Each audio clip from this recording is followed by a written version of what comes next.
Hello everyone, welcome back to the channel. तो आज के इस वीडियो में हम देखने वाले हैं पौंडीचेरी, जो कि इंडिया के साउथ में एक यूनियन टेरिटरी है।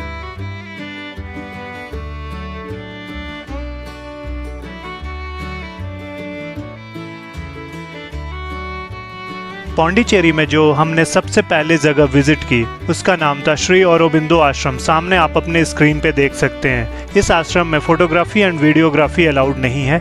इसे 24 नवंबर 1926 को सेटअप किया गया था और इसी आश्रम में श्री औरोबिंदो ने अपनी आखिरी सांसें ली थी।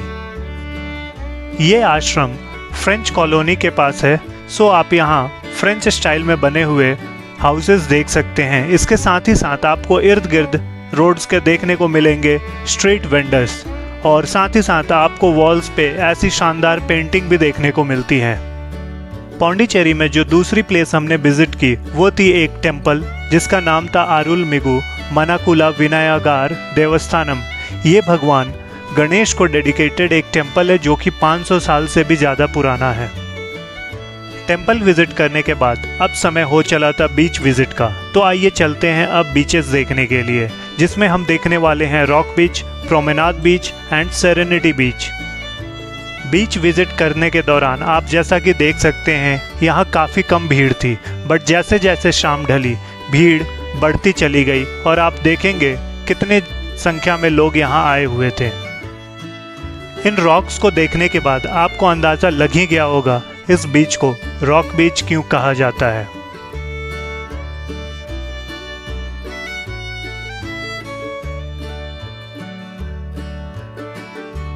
इसी रॉक बीच के पास आपको देखने को मिलता है फ्रेंच वॉर मेमोरियल, जिसे 1937 में बनाया गया था और इसे डेडिकेटेड किया गया था उन फ्रेंच इंडियंस को जो फर्स्ट वर्ल्ड वॉर में मारे गए थे।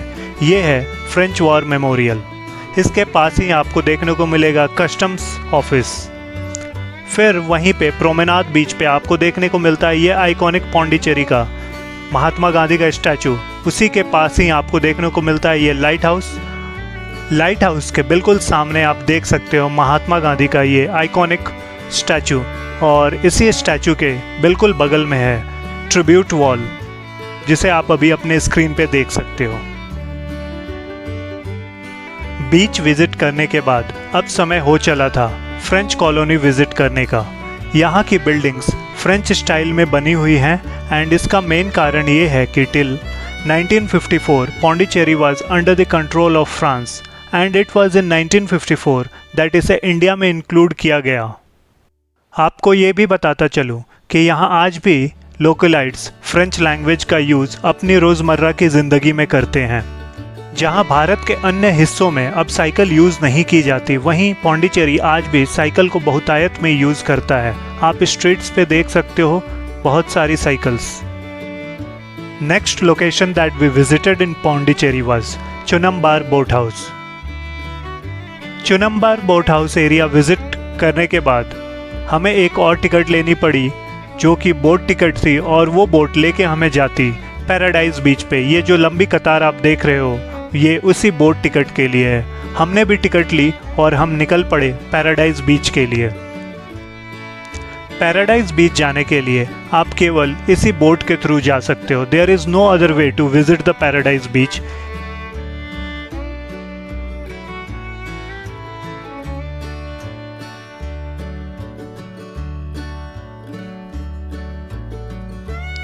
अभी आप जो वाटर बॉडी देख रहे हो ये है संक्रापारनी रिवर।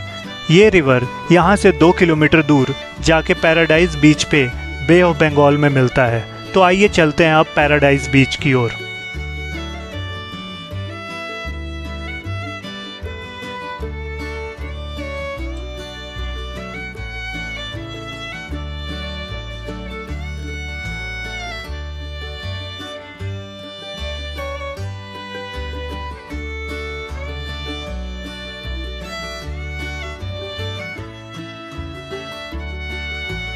पैराडाइज बीच से आप पैरामोटरिंग भी कर सकते हो। सामने आप अपने स्क्रीन पे देख सकते हो पैरामोटरिंग।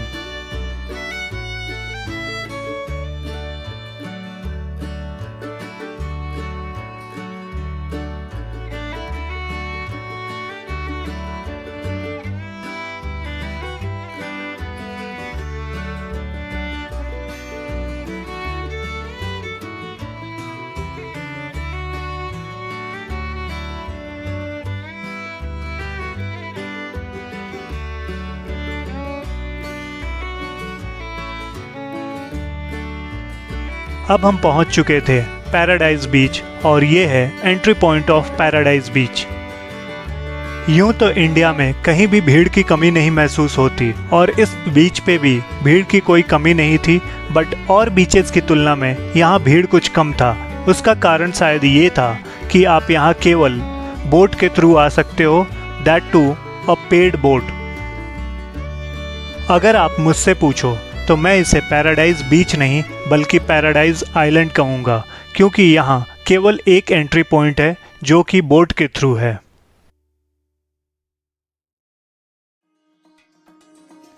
इस बीच पे camel ride, motor ride, rain dance जैसी पेड एक्टिविटीज़ करने को मिल जाएंगी। हमने भी कैमल राइड ट्राई किया।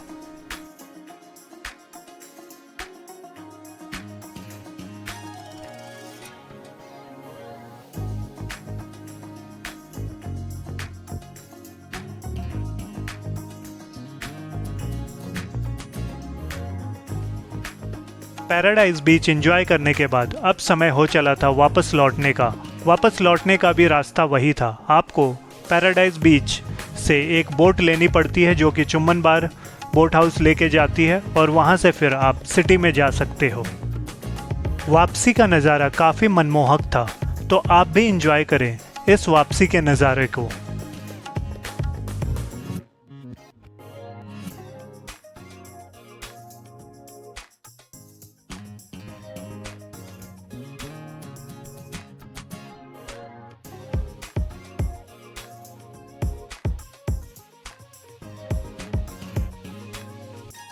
सामने आप देख सकते हो चुम्बन बार बोट हाउस, जो कि अब यूज़ के लायक नहीं है, बट उसी के नाम पे इस एरिया को चुम्बन बार बोट हाउस कहा जाता है। बोट हाउस विजिट करने के बाद अब हमारा नेक्स्ट डेस्टिनेशन था Puducherry museum.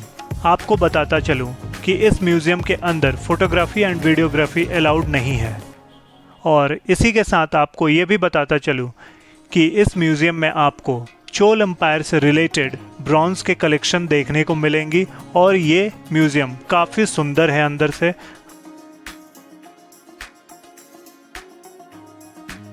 Visiting Pondicherry would be incomplete without a church visit, so हमने भी one of the churches visit किए और ये अंदर से काफ़ी खूबसूरत था। दिन के समय हमने ऑलरेडी फ्रेंच कॉलोनी विजिट कर लिया था, बट मुझे शाम के वक्त भी अंडर लाइट्स इस कॉलोनी को देखना था, सो हमने फिर एक दफ़ा अपनी गाड़ी को फ्रेंच कॉलोनी की ओर मोड़ दिया।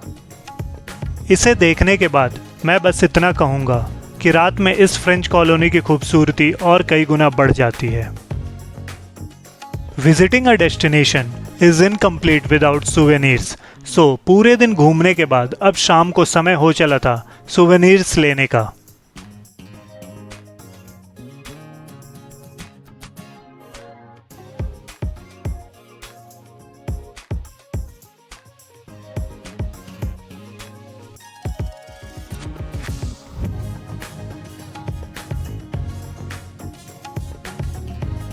अपने पौंडीचेरी विजिट के तीसरे दिन हमने सनराइज देखने का फैसला किया, सो हम पहुंच गए प्रोमेनाड बीच।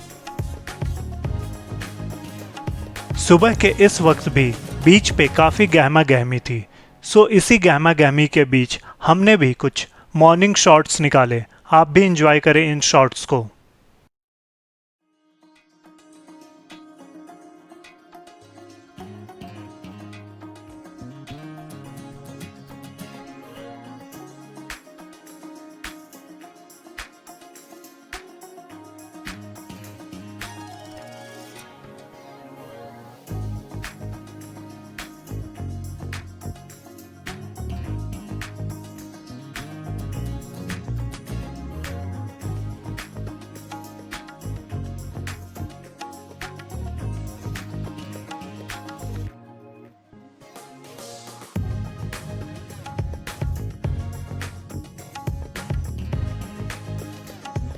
बीच से लौटने के बाद अब समय हो चला था पौंडीचेरी के one of the must visit places को देखने का, और वो कुछ और नहीं बल्कि ऑरोविल है।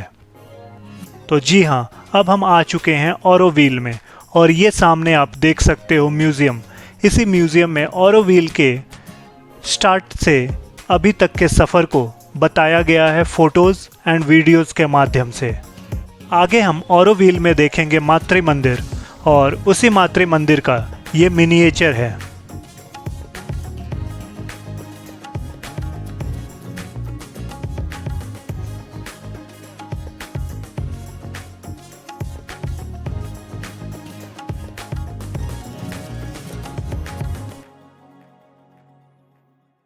मातृ मंदिर देखने जाने के वक्त आपको पैदल ही जाना पड़ता है, और रास्ते में आपको देखने को मिलता है ये सावित्री भवन, जो कि एक तरह का लाइब्रेरी है। यहाँ से आप बुक्स भी परचेज कर सकते हो। और मातृ मंदिर विजिट करने के बाद लौटते वक्त आपको ट्रांसपोर्टेशन फैसिलिटी प्रोवाइड की जाती है, जो कि बिल्कुल फ्री ऑफ कॉस्ट होता है। मातृ मंदिर विजिट के दौरान रास्ते में आपको ये बैनियन ट्री देखने को मिलता है, जिसका नज़ारा काफ़ी मनमोहक है। सामने आप देख सकते हो ऑरोविल का मस्ट विजिट प्लेस, जो कि है मातृ मंदिर। ये एक architectural Marvel and spiritual centre है। अगर आप मातृ मंदिर के अंदर विजिट करना चाहते हो तो आपको प्रायर बुकिंग करानी पड़ती है, अन्यथा आप ऐसे ही बाहर से देख सकते हो इसे। इसके साथ ही साथ आपको ये भी बताता चलूँ कि ऑरोविल को 1968 में ये सोच के बसाया गया था जहाँ एक साथ हर जाति, धर्म और नेशन के लोग रह सकें। और फिर आप सामने देख सकते हो ये व्हीकल्स, यही व्हीकल्स आपको ऑरोविल के मेन गेट तक छोड़ती हैं, जो कि बिल्कुल फ्री ऑफ कॉस्ट है। आशा करता हूँ आपको ये पौंडीचेरी की वीडियो पसंद आई होगी। ऐसे ही और वीडियोस के लिए please like, share and subscribe my channel. फिर मिलेंगे अगले वीडियो में, तब तक के लिए गुड बाय।